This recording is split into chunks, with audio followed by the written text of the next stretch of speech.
Vamos a iniciar el capítulo 5 de Segunda de Corintios. Es de los capítulos más importantes, básicamente llegando hasta el 6, son los más doctrinales de esta carta y son muy profundos. De hecho, este inicio de capítulo es bastante profundo, de lo cual diré algunas cuantas cosas que son más opiniones mías, opiniones personales, pero cada quien debe definir, especular, pensar y sobre todo quedarnos con la esperanza, con lo que quiere transmitir el apóstol, cosas muy profundas. Vamos a leerlo para que vayamos entendiendo. Versículo 1, capítulo 5, 2 de Corintios, versículo 1. Porque sabemos que si nuestra morada terrestre, este tabernáculo se deshiciere, tenemos de Dios un edificio, una casa no hecha de manos, eterna en los cielos, y por esto también gemimos, deseando ser revestidos de aquella nuestra habitación celestial, pues así seremos hallados vestidos y no desnudos. ¿Por qué razón el apóstol toma este o torna hacia este tema? La situación del cuerpo. A eso es a lo que se refiere con nuestro tabernáculo o este tabernáculo o lo que se refiere nuestra morada terrestre. Se refiere a este cuerpo que hemos recibido, que tenemos, ¿no?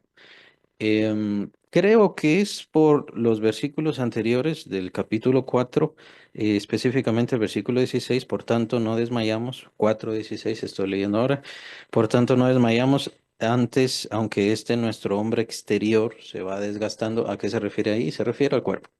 Nuestro hombre exterior se va desgastando, el interior no obstante se renueva de día en día.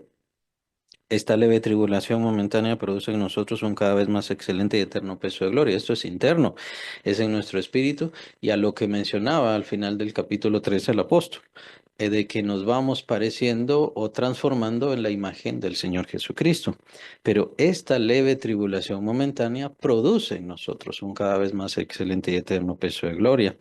Entonces estamos viendo el sacrificio, la disposición del creyente, el Espíritu Santo transformando su corazón, convirtiéndolo a la imagen de Cristo Jesús, pero por supuesto también entran las tribulaciones. Las tribulaciones en la vida del creyente vienen porque es creyente y no me canso de aclarar esto porque pues no quiero que se tome como de forma incorrecta, como que debemos amar el dolor o mientras más dolores y mientras más pruebas tengamos, debemos sentirnos felices al respecto. El apóstol Pedro, si no estoy mal, menciona que tengamos por sumo gozo cuando nos encontremos en diversas pruebas. Tengamos por sumo gozo. Y esto a lo largo de los años se ha malinterpretado hasta el punto de amar el dolor, el sufrimiento y por supuesto ya conocemos a la iglesia religiosa en todos esos pueblos y a todas esas miles de personas que torturó, supuestamente dándoles y mostrándoles la santificación, porque a través del dolor, del sufrimiento, y mientras más terrible es el sufrimiento, pues entonces mayor es la santidad o la purificación o la perfección. Entonces son muy malas interpretaciones del texto bíblico. El sufrimiento y las tribulaciones vienen en el creyente inherentemente. Es decir, cuanto más toma la misión de Cristo, vendrán los sufrimientos de Cristo a manifestarse en su vida.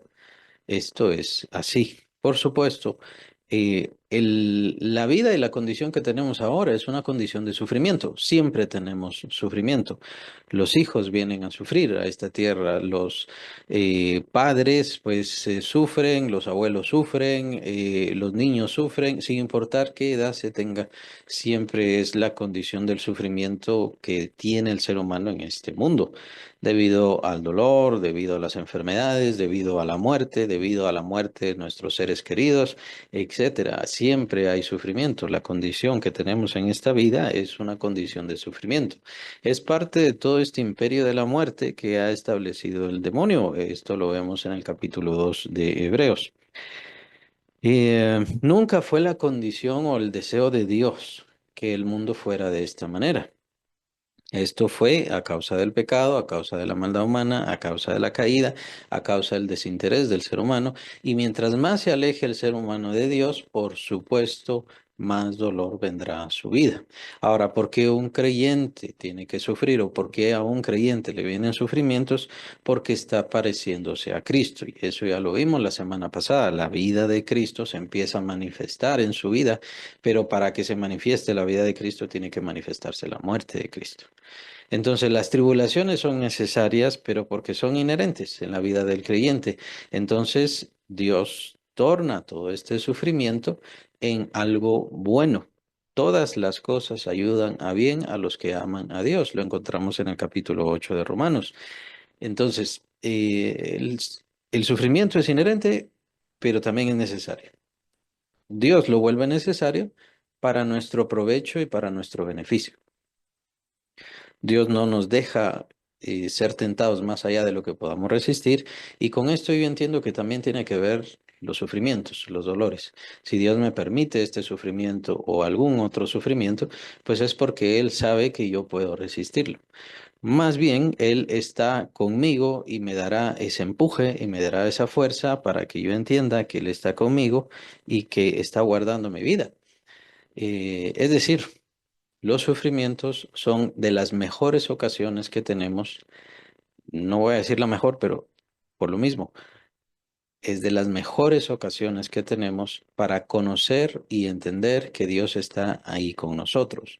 Es decir, para discernirlo, para percibirlo en nuestra vida. No quiero usar la palabra sentir, porque es una palabra que se ha malentendido y se ha mal usado bastante. Em, Y digo, no se trata entonces de amar el dolor, no se trata de amar el sufrimiento, ni mucho menos de buscarlo, o muchísimo menos provocarlo. No se trata de provocarlo, porque lo único que se provocará es resentimiento, especialmente hacia Dios. Esto no es así. Se trata de el ministerio de la reconciliación, que precisamente el apóstol va a hablar en el capítulo 5 de ese ministerio de la reconciliación. Si nosotros nos integramos, buscamos y perseveramos en eso, vamos a tener sufrimientos de diferente índole, de diferente forma, de diferente tiempo, de diferente espacio, de diferente presión, de diferente dolor. Vendrán sufrimientos pero en estos mismos sufrimientos viene el consuelo, el alivio, la enseñanza. Con este mismo consuelo nosotros aprendemos a consolar a otros. Entonces Dios nos consuela para que tengamos las armas suficientes para consolar a otras personas y aún más. Este versículo, ¿no? Produce en nosotros un cada vez más excelente y eterno peso de gloria. Este es en nuestro ser interior, nuestro ser espiritual. Nuestro ser va creciendo interiormente, aunque el exterior va deshaciéndose y nadie más que el apóstol Pablo podía entender todo esto, todos sus naufragios, todo su estudio, todo su conocimiento, todo lo que él tenía que hacer por amor a los hermanos, sus desvelos, sus ayunos también. Todo esto producía desgaste. ¿En dónde? Producía desgaste en su cuerpo se estaba desgastando, no solamente por el proceso natural, sino por el gran esfuerzo que tenía precisamente con el evangelio que tenía que predicar. Entonces, el apóstol Pablo entendía muy bien esto y se dio cuenta que el camino que llevaba en Cristo Jesús, pues definitivamente le llevaría a su muerte física. Eso es así, nosotros lo entendemos.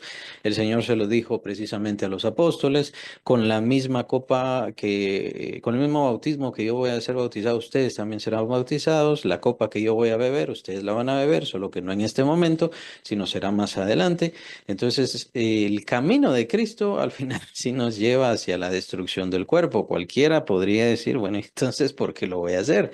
¿Por qué voy a integrarme a ese sufrimiento? ¿Por qué voy a querer sufrir, sufrir, sufrir y de todas maneras este sufrimiento me llevará a mi muerte física? Bueno, el apóstol entonces es que nos da esta gran esperanza y nos abre la mente, los ojos hacia la eternidad. Aún así, nos cuesta mucho interpretar. Es que al final no sabemos exactamente a qué se refiere el apóstol Pablo. Veamos más detalladamente el capítulo 5. Versículo 1: porque sabemos que si nuestra morada terrestre, o sea, el cuerpo, El apóstol toma ese tema y ahora nos va a hablar del cuerpo. Esto es muy importante, pues obviamente está hablando de la fe y con respecto a la fe tenemos que entender que Dios nos da esperanzas no solamente en esta vida, sino hacia la eternidad, porque sabemos que si nuestra morada terrestre, este tabernáculo, muy importante ahí la palabra tabernáculo, que lo que quiere decir es más como una carpa o como una choza, o sea, algo que es momentáneo, algo que es solamente pasajero, solamente es por unos cuantos días, por así decirlo. Por eso la palabra tabernáculo es muy importante ahí. Desde ahí ya el apóstol nos está hablando el sentido de este cuerpo que tenemos. Recordemos que antes nos dice, este cuerpo se va desgastando. Ellos tienen la prueba de que tenían la promesa que su cuerpo sería destruido precisamente por el mensaje del Señor Jesucristo.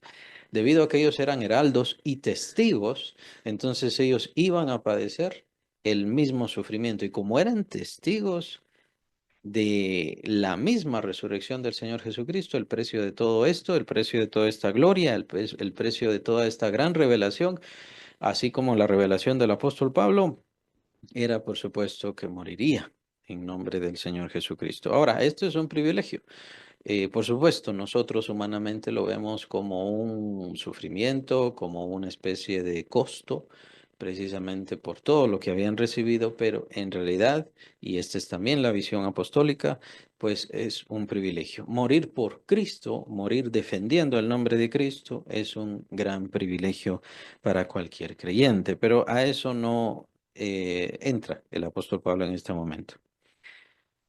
El apóstol Pablo, desde ya con la figura que está utilizando, nos está indicando que este cuerpo que tenemos es solamente para mientras, es solamente mientras tanto. Este cuerpo que tenemos, y podríamos decir, pues hay quienes lo interpretan de esta manera, es el cuerpo como tiene su forma actual.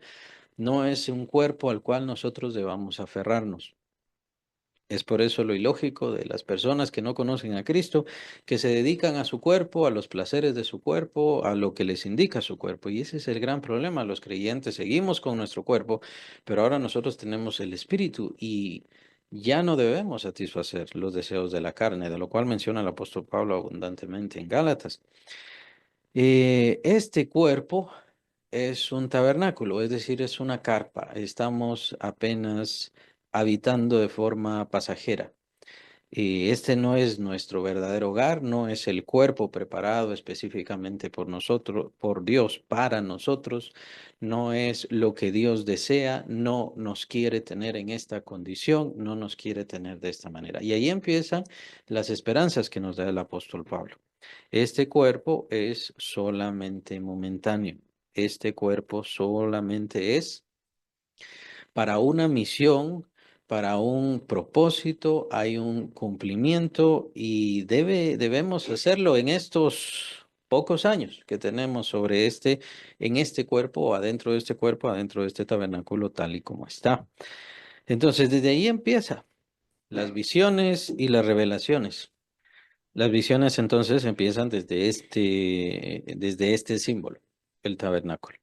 Este cuerpo es solo momentáneo, este cuerpo o su condición, pues al final no se logra entender claramente a qué se refiere el apóstol y de hecho van a encontrar estudiosos que van a poner ciertas explicaciones, otros estudiosos lo único que van a hacer es poner otras citas, otras referencias y es como que usted decida en qué creer y qué pensar. Bueno, este tabernáculo se deshiciere, dice el apóstol Pablo. Tenemos de Dios un edificio. Aquí viene y continúa entonces los símbolos. El edificio. ¿A qué se refiere con edificio? El edificio es no solamente una morada permanente, sino que es una morada grandiosa. A eso es a lo que se refiere. Entonces, y esa es la esperanza a la cual el apóstol nos está señalando que el Señor Jesucristo nos promete. Entonces, ¿a qué se refiere? Una casa no hecha de manos, eterna en los cielos. ¿A qué se refiere? Básicamente existen dos posibilidades. Hay quienes tienen ciertas posturas y Solamente podemos especular. Ahora, esto sí es muy importante. Consideremos, recordemos nuevamente, como lo mencionaba en el capítulo 15 de Primera de Corintios. El apóstol Pablo es uno de los poquísimos confiables, genuinos, que sí fueron al cielo y que sí vieron cosas maravillosas y excelsas en el cielo. Entonces, de todas las personas que dicen que fueron al cielo, especialmente las actuales, yo les recomiendo que no crean en ninguna. Pero del apóstol Pablo sí. Entonces, si el apóstol Pablo, ¿qué es lo que nos está indicando? ¿Será que nos está indicando un cuerpo celestial que nosotros podamos tener? Que es decir, que nosotros partimos de esta vida, partimos de este cuerpo, somos separados de este cuerpo y tenemos un cuerpo celestial preparado por Dios en los cielos. ¿Será que es a eso a lo que se refiere? Bueno, consideremos entonces lo que se llama el estado intermedio. El estado intermedio se llama en teología el asunto de no estar en esta tierra, a partir de esta tierra ya está Cristo, es decir, ya se dio la justificación, ya se dio la santificación de todos los creyentes, entonces ya podemos entrar al cielo, como dice capítulo 17 de Juan.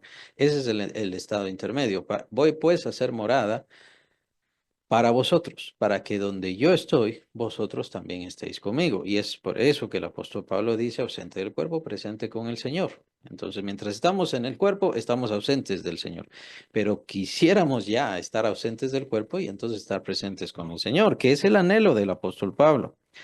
Pero, em, ¿qué pasa? Si dejamos aquí el cuerpo, ¿qué pasa con nuestras almas? ¿Por qué se llama estado intermedio? Porque estamos esperando y aún desde Adán hasta nuestros días, nuestros hermanos creyentes que han partido de este mundo y están en la presencia del Señor, ellos siguen esperando lo que el apóstol Pablo llama en el capítulo 8 de Romanos la redención del cuerpo. Ellos dejaron sus cuerpos y sabemos que la redención del Señor Jesús tiene que completarse todavía en ese evento, el que llamamos la resurrección. En la resurrección, capítulo 3, capítulo 2 de Colosenses, principalmente el capítulo 3, nos damos cuenta que cuando el Señor Jesucristo se manifiesta, entonces nosotros nos vamos a manifestar juntamente con Él en gloria. Solamente tiene que manifestarse Él. Y por supuesto están las visiones de Tesalonicenses en donde se da el llamado del Señor Jesús a la final trompeta, porque se tocará la trompeta. Entonces los cuerpos, los muertos en Cristo resucitarán primero. Y ahí se terminaría el estado intermedio. El Señor viene entonces con sus santos, ellos vienen a tomar sus cuerpos y el Señor viene a establecer su reino. Entonces ahí terminaría el estado intermedio. Entonces en este estado intermedio, ¿qué pasa? Los creyentes nos vamos al cielo, vamos a estar con el Señor, pero el asunto es, ¿en qué forma? ¿De qué manera? ¿Qué es lo que tenemos? Y sobre esta situación solamente tenemos vislumbres. De hecho, van a encontrar libros en donde no les menciona en ningún sentido algo sobre esto. Nada sobre esto, de hecho. Pero, por ejemplo, tenemos vislumbres. Lo que dice el apóstol Pablo cuando va al cielo y dice, no sé si fuera del cuerpo o en el cuerpo. No lo sé. Dios lo sabe. ¿Qué quiere decir eso? ¿De qué se trata eso? Otro que tal vez es un poquito más claro. ¿Y a qué se refiere? ¿Qué podemos especular al respecto? Es la transfiguración. En el momento de la transfiguración vemos cosas maravillosas, ¿no? Obviamente el Señor Jesucristo se transfigura, lo cual muchos entienden que es su propio poder. Él como logos cambió de forma, mostrando su poder. Es decir, no era el Espíritu Santo quien lo estaba haciendo ni le estaba pidiendo al Padre que sucediera, sino él cambiando de forma, lo cual son cosas muy profundas, increíbles, pero no solamente esto. Recordemos que Elías, para empezar, él no vio muerte. ¿Por qué? Porque fue transfigurado. Él cambió de forma. Eso es lo que significa ser transfigurado, cambió de forma. Entonces Dios es suficientemente poderoso para hacer que un cuerpo sobreviva por miles de años, por supuesto cambiando su estado o su situación. Mientras estén en este mundo no pueden cambiar su situación. Pero ¿y qué decir de Moisés? Moisés, de quien sí sabemos perfectamente que murió, y que incluso hubo una pelea, esto es parte de la tradición, lo vemos en Judas, parte de la tradición en donde estaba Miguel, el arcángel Miguel y el demonio estaban peleando por los huesos de Moisés. Pero entonces, ¿cómo hace Moisés para aparecerse en el monte de la transfiguración? ¿Con qué cuerpo? ¿De qué manera? ¿Con qué figura? ¿El alma tiene figura? ¿El alma tiene cuerpo? Algo sabemos con respecto al espíritu, y esto lo menciona el Señor Jesucristo, perdón, en el capítulo 3 de Juan, de que bueno, la palabra es viento, neuma, y es esta palabra la que se interpreta por espíritu. El viento sopla de donde quieres, y ahí a lo que dice el Señor Jesús es, el neuma sopla de donde quieres, y oyes su sonido, pero no sabes de dónde viene, a dónde va. Así es todo aquel que nació del Espíritu, haciendo entender que el Espíritu Santo es de esa manera, precisamente, sin forma. El Espíritu Santo no es hombre, no es mujer, no tiene forma, es espíritu, y ahí se usa la palabra neuma, o sea, viento. Pero el alma, para el alma se utiliza la palabra psugen. Es la que utiliza el Señor Jesucristo y es la que utiliza el apóstol Pablo, psugen. Y esta palabra lo que quiere decir es más bien aliento. Ahora, ¿será que el aliento, o sea, el alma, sí tendrá forma o será algún otro cuerpo que se utiliza? Y es muy interesante todo esto. El capítulo 15 del apóstol Pablo menciona los cuerpos espirituales. Hay cuerpos terrenales y hay cuerpos celestiales. Muy interesante. Nuevamente, ¿por qué? Porque el apóstol Pablo sí fue al cielo, él sí tenemos la seguridad que fue al cielo y vio y oyó muchísimas cosas, sobre las cuales no nos da mucha luz al respecto. Pero como nuevamente lo menciono, aquí solamente podemos especular, es la opinión de cada quien. Si usted opina de una forma, qué bien. Si usted opina de otra, qué bien. Muchos estudiosos o algunos estudiosos que yo pude revisar, pues lo que piensan es que el apóstol Pablo se refiere al estado de nuestra resurrección, esa redención que aparece en el capítulo 8, en donde al final nos levantaremos con un cuerpo glorioso y es a eso a lo que el apóstol Pablo se está refiriendo. Y por supuesto, tenemos que considerarlo así. La transformación que Dios hará sobre nosotros, sobre nuestras vidas, sobre nuestros cuerpos, será maravillosa. Lo que ahora tenemos es apenas un tabernáculo. Esa comparación es muy importante. Un tabernáculo, apenas es una carpa, una choza. Se menciona precisamente en los diccionarios. Es una choza nada más. Es algo para mientras. Pero esto se va a destruir, esto es algo muy frágil, esto es algo solamente momentáneo. Y es así como el Señor nos tiene en este momento, en un lugar, en una postura, en una situación momentánea. Es por eso que como cristianos no debemos aferrarnos tanto a las cosas de este cuerpo. A las cosas de este cuerpo, no debemos preocuparnos tanto por las enfermedades y por supuesto que vendrá la muerte, la vejez, el decaimiento, el cansancio, las enfermedades y por supuesto la muerte. Todo esto vendrá, es parte de esta vida y de esta situación que tenemos ahora. Lo importante que será. Lo importante es lo que ha mencionado antes. Esta leve tribulación momentánea produce en nosotros un cada vez más excelente y eterno. A eso se están dedicando los creyentes. Eterno peso de gloria. Es decir, que nuestra fe vaya creciendo o vaya mejorando o vaya fortaleciéndose, que nosotros sirvamos más al Señor, que el Señor confíe en nosotros, que nuestra relación con Él se vaya estrechando cada vez más y que se dé la dependencia. Yo dependo de Dios y Dios me confía. ¿Qué me confía? Me confía ministerio, me confía dones, me confía su palabra, me confía el cuidado de los hijos de Él. Todo esto es parte de la confianza de Dios y todo esto es parte del crecimiento y de que el creyente va de gloria en gloria, siendo transformado en la misma imagen del Señor Jesucristo. Esto es algo interior.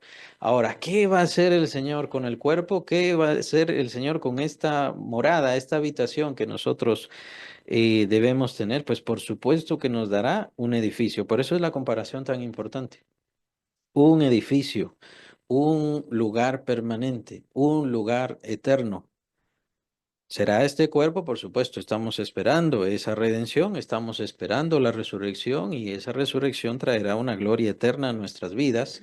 A este cuerpo que ahora nosotros tenemos se levantará, pero no solo se levantará, sino se levantará en gloria, con la La expresión que usa el apóstol Pablo en Filipenses es con la semejanza de la gloria del cuerpo de Cristo. Y esta gloria es la que estará, de la que estará revestido nuestro cuerpo, o lleno nuestro cuerpo, reflejando la misma gloria del Señor Jesucristo, precisamente. Entonces, por supuesto que son cosas gloriosas y es a eso lo que nosotros tenemos que ver. Por eso el apóstol Pablo nos pone esto. ¿Cómo es la situación del estado intermedio? ¿Cómo es la situación de los que están en el cielo? ¿Qué es? Son cosas increíbles, maravillosas, pero no las podemos entender en este momento y es mejor solamente tener la confianza y tener la esperanza. Podemos especular, alguien opina una cosa, alguien opina otra, está bien, es correcto, pero lo más importante es tener la esperanza. Dejar de poner tanto la vista en las cosas de este cuerpo, sobre todas las cosas atenderlo tanto. Em, Tenemos que dedicarle tiempo al cuerpo, sí. Tenemos que cuidarlo, sí. Pero tiene sus límites, ¿no? No se trata de que todo nuestro sentido de vida tenga que ver con este cuerpo.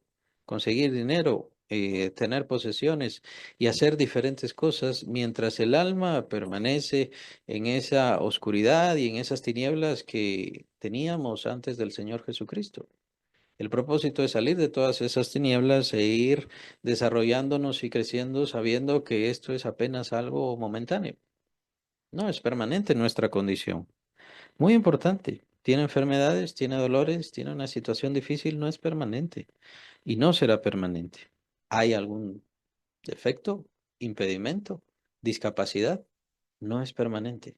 Es apenas una morada pasajera. Por alguna razón el Señor lo puso. ¿Y cuál es la razón? Bueno, la razón es siempre la misma. Para los creyentes, para los hijos de Dios, la razón siempre es la misma, que aunque esta morada terrestre se vaya desgastando, el interior se va renovando de día en día y va creciendo de gloria en gloria, porque esta leve tribulación momentánea produce en nosotros un cada vez más excelente y eterno peso de gloria.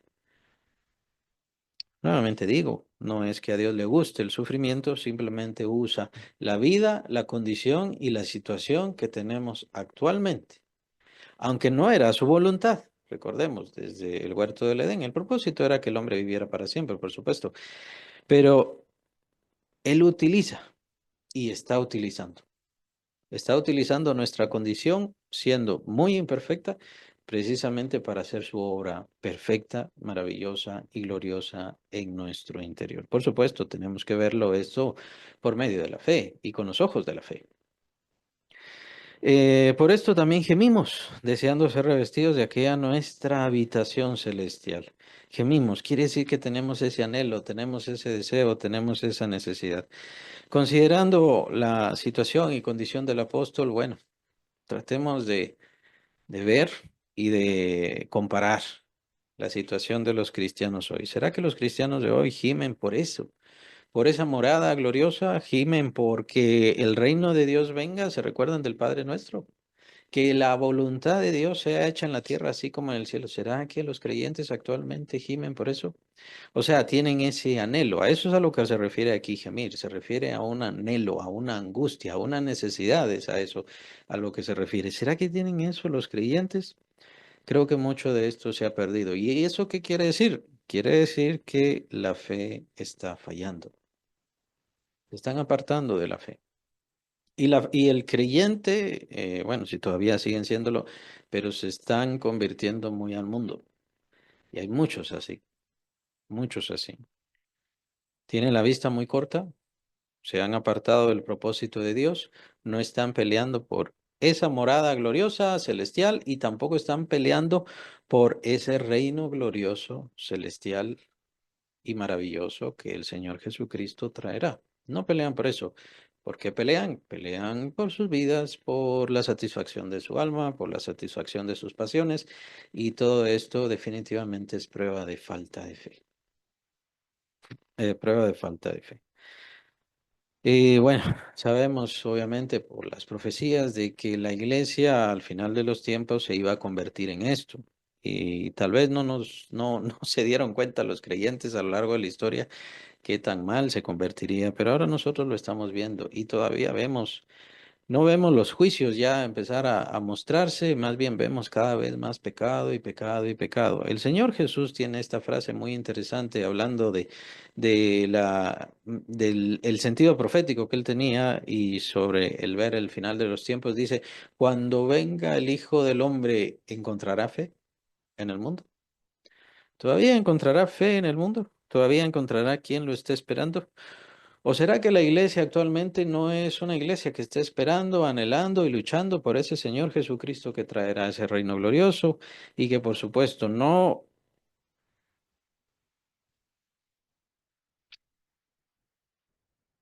un Señor Jesucristo que nos dará una morada gloriosa y una transformación maravillosa en nuestras vidas, sino por un Señor Jesús que es lo que quiere la iglesia actual, que le sirva a este cuerpo y que honre a este cuerpo?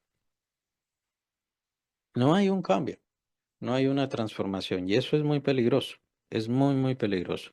Definitivamente estamos viendo una iglesia que está cayendo en apostasía. Quiere decir que se están apartando de la fe. ¿Y esto por qué? Porque han perdido su fe o la han cambiado. Pues así seremos hallados vestidos y no desnudos. En este tiempo estamos desnudos. En este momento todavía no es nuestra vida genuina. Es a eso a lo que se refiere el apóstol Pablo. Lo glorioso no lo vamos a ver acá. Acá solamente vamos a ver señales. Y consideren al apóstol Pablo que el apóstol Pablo hizo milagros, recibió profecía, vio visiones. Pero ¿en qué se compara?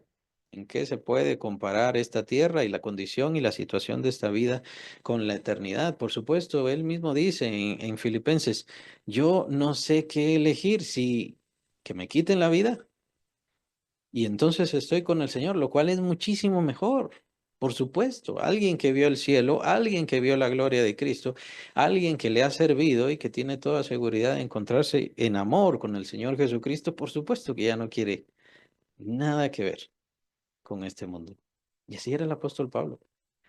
Y es la fe que nos enseña, es la fe que nos muestra. Tenemos que ver el cielo para tener esa misma condición. La verdad es que no hace falta. Muchos tuvieron esa misma visión, esa forma de ver, esa forma de entender, sin ir al cielo, así como el apóstol Pablo, o sin ver la gloria del Señor Jesucristo, como lo vio el apóstol Pablo cuando se convirtió al Señor. Así que consideremos todo esto. Consideremos todo esto. Estamos en este tabernáculo, que es apenas una morada eh, pasajera. Y por lo tanto, siendo una choza, como también le podemos poner el nombre, así es como se le llama también en los diccionarios. Entonces, teniendo esto, quiere decir que es frágil, quiere decir que es débil, quiere decir que yo no puedo poner mi confianza en mi cuerpo. No puedo poner mi confianza en cómo está mi vida y en la situación de mi cuerpo. Mi cuerpo se irá desgastando. Pero qué mejor que se vaya desgastando sirviendo al Señor Jesucristo. Y este era el pensamiento de los apóstoles. El pensamiento era así. Servían al Señor Jesucristo y lo sirvieron hasta la muerte, sí, pero valía la pena. ¿Será que piensan así los creyentes actualmente? Estamos en esta vida, pero gemimos. ¿Por qué? Porque nos sentimos como desnudos. Todavía no estamos revestidos de toda esa gloria. Todavía no tenemos la vida en nosotros. No nos ha llenado la vida completamente. Gemimos por eso. Es lo que debe pensar cada quien y a medida que el creyente va caminando y haciéndose más a la imagen del Señor Jesús, pues por supuesto estas cosas vendrán a su corazón. Y estas son medidas de fe. Recuerden que en Primera de Corintios el apóstol dice que nos evaluemos a nosotros mismos de acuerdo con la medida de la fe que hemos recibido. Y bueno, aquí nos está dando varias pautas. Varias características que un creyente a medida que va madurando, encontrándose más con Cristo, conociendo más la gloria de Dios, ¿qué es lo que sucederá en él? Lo que sucederá en él es que irá alejándose más y más del mundo y de la vida. No porque todo lo que hay en el mundo sea pecado, no porque todo lo que hay en el mundo sea maligno, malvado, hay muchas cosas malvadas, por supuesto, y de esas hay que alejarse. Pero no es solamente por eso, sino porque ya no quiere saber nada del mundo. Ya no le interesan los problemas políticos, ya no le interesa quién gobierna, ya no le interesa si es esclavo, si tiene, si no tiene, si le hicieron, si no le hicieron. Ya no le interesa, solo le interesa estar con Cristo Jesús. Es su amor. Él llena su corazón, Él llena su vida. Entonces pierde valor las cosas de este mundo, aunque tiene que estar en el mundo. No me malentiendan, debe estar en el mundo y es feliz en el mundo y es feliz viviendo su vida. Pero como decía el apóstol Pablo en Filipenses, yo sé que es más necesario que me quede por causa de ustedes. Conozco el cielo y me encantaría ir en este mismo instante, regresar y quedarme, pero yo sé que es más necesario estar aquí. ¿Se dan cuenta la convicción? No se trata de odiar esta vida, no se trata de tener depresión. Hay un propósito para esta vida, para el creyente, para todo creyente, y ese propósito es específico, bueno, correcto y maravilloso, sin importar cuál sea su condición, situación o incluso problemas que pueda tener en su cuerpo, no importa. El Señor está haciendo una obra en el corazón de cada creyente, si es verdadero creyente y si de verdad ahí está morando el Espíritu Santo, es decir, si de verdad ha sido hecho templo de Dios. Hay una obra que está funcionando, claro. Muchos creyentes lastimosamente estorban precisamente por su falta de fe. No quieren buscar y no quieren dejarse ser guiados. ¿Cómo me dejo ser guiado por Dios? Bueno, por mi fe. Para eso nos la ha dado Dios, para guiarnos, para enseñarnos a pensar, para tener los ojos bien abiertos hacia la vida. Ninguna persona tiene los ojos más abiertos o tiene conocimiento más exacto de la vida que un verdadero cristiano con una fe sólida. ¿Por qué? Porque sabe por qué razón están estos problemas, porque sabe por qué razón el mundo está como está, porque sabe qué es lo que está sucediendo y qué es lo que está sucediéndole a él y sobre todas las cosas sabe que todo es para bien. No importa que pase, no importa que me hagan, Dios siempre tiene el control y Dios sabe lo que está haciendo. ¿Y por qué me tiene aquí? ¿O por qué me llevará allá? ¿Por qué? ¿Hasta dónde llegaré en la eternidad? Esa es la esperanza del creyente. En este momento me puedo sentir débil, en este momento me puedo sentir cansado, viejo, anciano, enfermo o con cualquier impedimento. Todo eso pasará. Todo eso va a pasar. Eso es muy breve, eso es muy momentáneo. ¿Qué es lo que está buscando Dios? Que seamos fieles, que permanezcamos en fidelidad y que vayamos aprovechando ese de gloria en gloria, que está funcionando en nuestras vidas. Cuando vienen los problemas a nuestras vidas, por eso dice el apóstol Pedro, y ya lo he comentado, tengamos por sumo gozo cuando nos hallemos en diversas pruebas. Esto no quiere decir estar loco y amar el dolor. Esto no quiere decir ser irracionales y querer más y más y más sufrimiento. Simplemente el sufrimiento viene porque Dios sabe que ya tenemos la condición y la capacidad para resistir ese sufrimiento. Y ese sufrimiento nos va a hacer crecer, desarrollar y ser transformados a la imagen de Cristo si nosotros seguimos en fe, caminando con el Señor. Son cosas muy importantes. Nuevamente menciono, hay una cuestión ahí con respecto a los cuerpos, cuerpo celestial, ¿qué pasa con nuestra alma?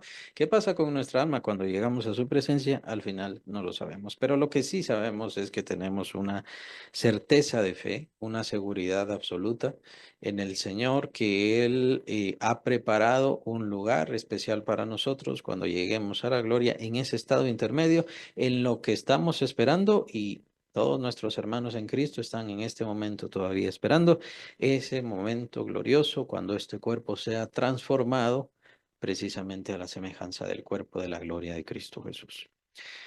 Eh, Son cosas muy interesantes, son estas partes interesantes que están en la Biblia y cada quien debe considerar. Y por supuesto, tomar la esperanza y la confianza que sí se queda muy clara en nosotros. Esa confianza y esa seguridad que debemos tener en Dios absolutamente.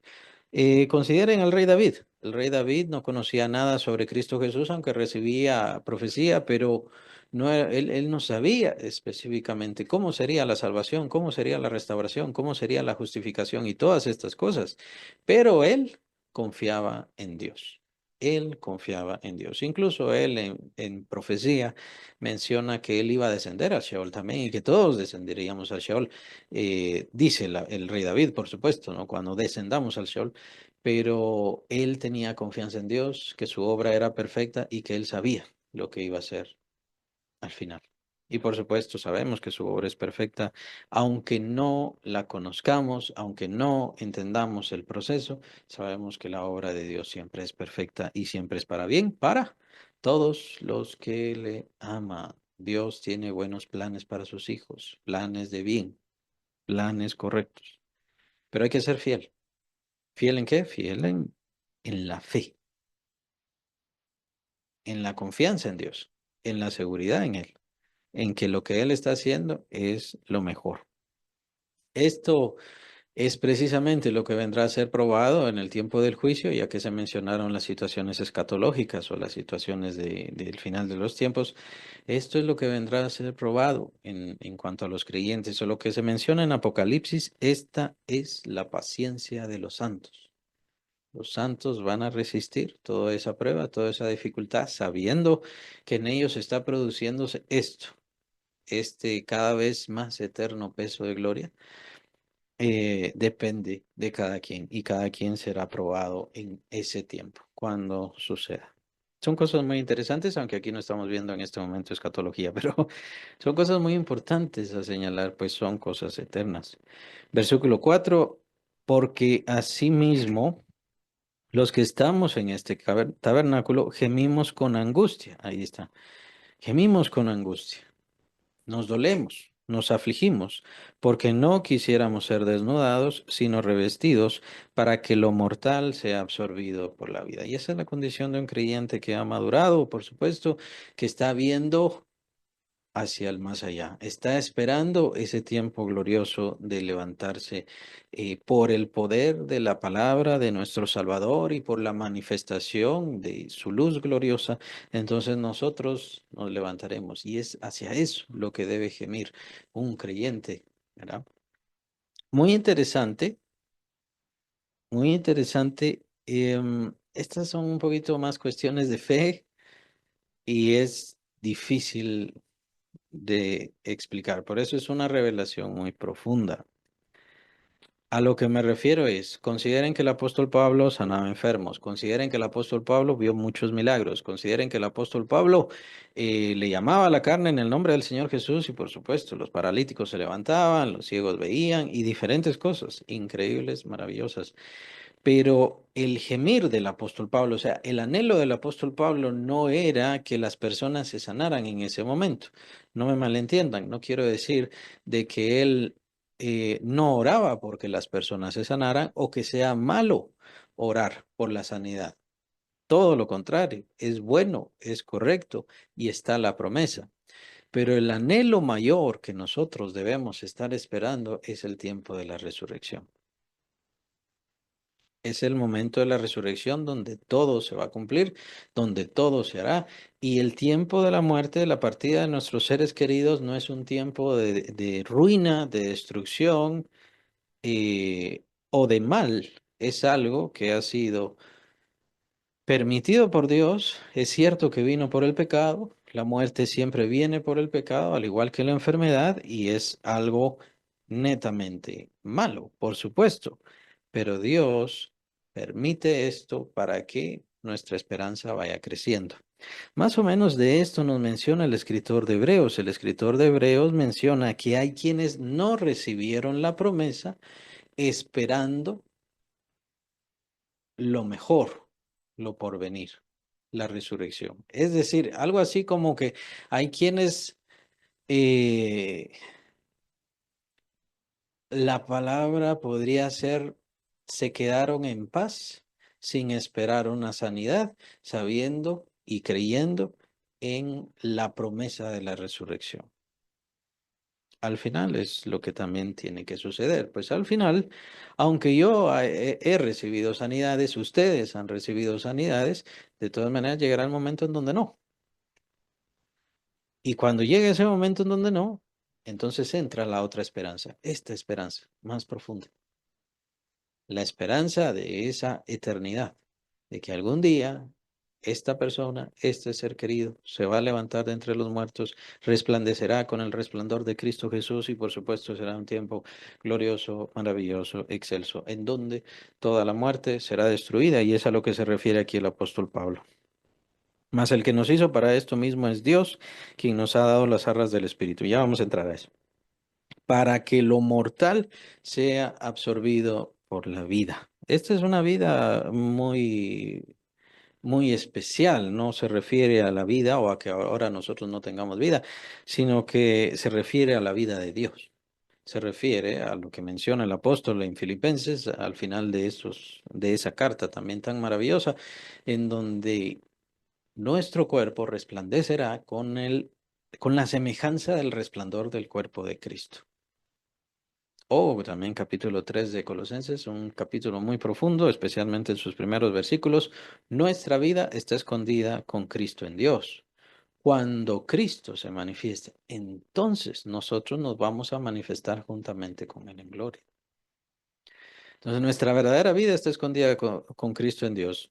Cuando Él se manifiesta, entonces, quien somos verdaderamente se manifestará. O para lo que verdaderamente fuimos creados, se va a manifestar juntamente con él en gloria. Y es a eso a lo que se refiere también capítulo 8 el apóstol Pablo. La creación gime, el anhelo ardiente de la creación es el aguardar la manifestación de los hijos de Dios. Esto no porque los hijos de Dios sean la única manifestación gloriosa o lo único que Dios va a hacer, sino que al manifestarse los hijos de Dios empezará la gloria, eh, empezará el reino glorioso, empezará el reino maravilloso y se manifestará todo el propósito y el plan de Dios se cumplirá. Pues solamente quiero terminar con la última frase del versículo 5. ¿Y a qué se refiere el apóstol? ¿Quién nos ha dado las arras del Espíritu? ¿Quién nos ha dado las arras del Espíritu? Nuevamente esta frase muy importante, muy interesante y sobre todo la palabra arras. ¿Qué son las arras o qué son las arras? Las arras eran la representación y la garantía. Esas dos palabras son importantísimas. Representación y garantía. ¿Garantía de qué? Garantía de lo porvenir. Garantía de todo lo que Dios hará por nosotros. Garantía de todo lo que Dios ha prometido por nosotros y que todo esto está certificado, por así decirlo, avalado, asegurado por la misma dignidad y honor de Dios. Dios lo va a cumplir por su mismo honor y por la gloria de su mismo nombre. Todo eso se va a cumplir. ¿Qué se va a cumplir? Esa transformación de nuestro cuerpo, aunque este cuerpo que tenemos ahora sea desgastado, destruido, quemado, decapitado o como sea que les haya pasado a los apóstoles y a todos los mártires a lo largo de la historia, pero si creemos en Cristo Jesús, tenemos reservado ese edificio glorioso, estamos esperando esa manifestación de gloria, de eternidad, de excelencia y por supuesto es la misma historia con el mundo mismo, el mundo y el universo. El Señor Jesucristo viene a establecer su reino y la garantía de eso, ¿qué es? El Espíritu Santo que está en nosotros. Al tener el Espíritu Santo tenemos la garantía. Al tener al Espíritu Santo, muy importante, ¿por qué? Porque ahora se busca garantía en otras cosas y eso es lo lastimoso, lo penoso de muchos creyentes. Y entonces es donde yo me pregunto, ¿de verdad tendrán al Espíritu Santo? ¿De verdad conocerán la fe? ¿A qué me refiero? Hay quienes están poniendo su garantía, su esperanza, su confianza en lo que dice el profeta, en lo que dice el apóstol, en lo que determina tal o cual iglesia, y eso es sectarismo, eso es malicia. Y eso principalmente es desconfiar de lo que está escrito y de lo que Dios ha hecho a través de su palabra. Y eso es muy, muy peligroso. Nosotros tenemos fe, ponemos nuestra confianza en Dios, creemos en el Evangelio, creemos en el sacrificio de nuestro Salvador y por ende Dios envía a su Hijo, versículo 13, capítulo 1 de Efesios, Dios envía al Espíritu Santo, perdón, envía al Espíritu Santo a nosotros por cuanto hemos creído. Entonces ya tenemos las arras, ya tenemos la garantía, ya tenemos la seguridad. No necesito estar pactando. No necesito estar comprando, no necesito estar buscando otras formas, otros medios, regresar a las raíces hebreas y todas esas cosas no sirven. Lo que dice tal profeta no se trata de eso, lo que dice tal apóstol tampoco se trata de eso. No debemos basarnos en la palabra de un pastor, en la palabra de una iglesia, en la palabra de una denominación. Nuestra garantía, seguridad es salvación, glorificación, exaltación y que nuestro trabajo no es en vano, como dice el apóstol Pablo, yo sé en quién he creído y que es poderoso para guardar mi depósito, pero no solo poderoso, es fiel. Él es fiel y está guardando su depósito, así que aunque aquí, ante los ojos del mundo, incluidos muchos religiosos como el Papa, es un desperdicio de vida.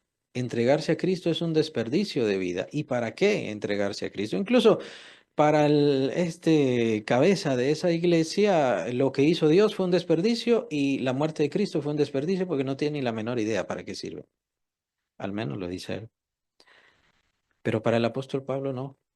Yo sé en quién he creído. Él es poderoso para guardar mi depósito para aquel día.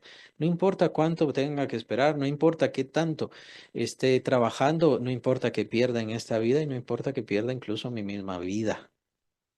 Y lo hizo y pasó. Perdió su vida.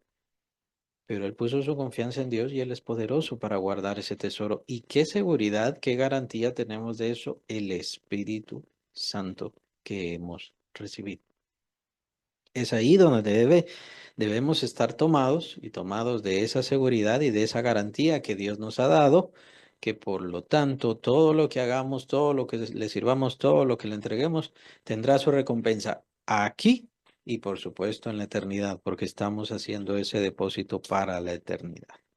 Estamos trabajando por ese edificio no hecho de manos. No quiero decir que nosotros lo estemos construyendo, sino estamos trabajando por esa eternidad a lo que el Señor Jesucristo se refiere cuando estaban aquellos a los cuales les dio de comer y les dice, ustedes me siguen porque les di de comer y os hartasteis. Pero trabajen, trabajen, no por la comida que perece, trabajen por la comida que a vida eterna permanece. Se refiere a todo esto. Está usando el símbolo de la comida, por supuesto, porque el Señor era así. Era la forma de llegar a las mentes de estas personas y la idea es, trabajen por la eternidad. No me sigan porque hoy les di y Dios no quiere que le sigamos porque hoy nos dio. Sin malentender, hay que pedirle al Señor, sí. Que el Señor nos bendiga, sí. Pero ¿y si no le bendice hoy, qué? Ya no le sigo. Ya no voy a la iglesia. Hay muchos así. Estoy harto, estoy cansado. Ya le pedí a Dios, así que ya no le voy a pedir. Entonces está siguiendo a Dios por interés y está siguiendo al Señor por interés y eso hay que tener cuidado.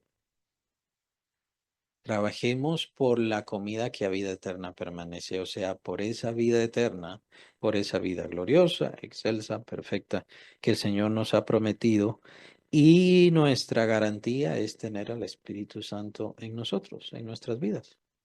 Él está haciendo la obra, Él está haciendo el cambio, Él sabe para qué nos está preparando para la eternidad. Es por eso que usted está viviendo muchas cosas acá en esta vida. ¿Qué, cómo y qué hará? No lo sé y nadie lo sabe y nadie se lo va a decir. Pero lo que usted está pasando hoy le servirá para la eternidad, en donde el Señor va a utilizar su vida ante otros, ante lo que sea, para gobernar, yo no sé. Pero eso, ¿por qué? ¿Por qué no lo sabemos? Porque es una esperanza, por eso. Y es por eso que no lo podemos ver, por eso solamente lo podemos saludar. Por eso me gusta esa expresión que aparece en el capítulo 11 de Hebreos. Solo saludarlo, solo lo podemos saludar. Y muy probablemente así vamos a morir, saludando, saludando esa esperanza, esa confianza, ese depósito que estamos dándole al Señor, que Él tiene reservado para nosotros, lo que es el depósito de nuestra vida hacia la eternidad. Pero solamente lo estamos saludando. ¿Por qué? Porque es una esperanza.